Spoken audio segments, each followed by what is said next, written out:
भाइयों बहनों, पूरे विश्व की मानव जात को मानवतावादियों ने एक होकर के आतंकवाद को परास्त करना ही होगा।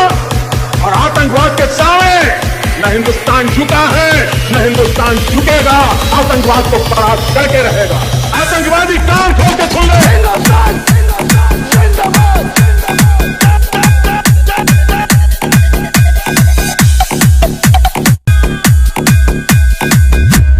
पाकिस्तान के अवाम, मैं आपको कहना चाहता हूं, हिंदुस्तान आपसे लड़ाई लड़ने को तैयार है। आओ आओ, हिम्मत हो, आओ हिम्मत हो, आओ।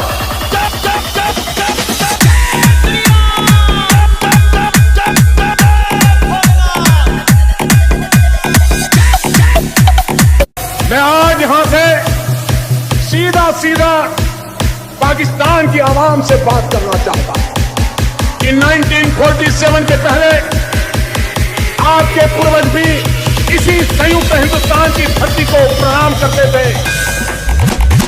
हिंदुस्तान जिंदाबाद।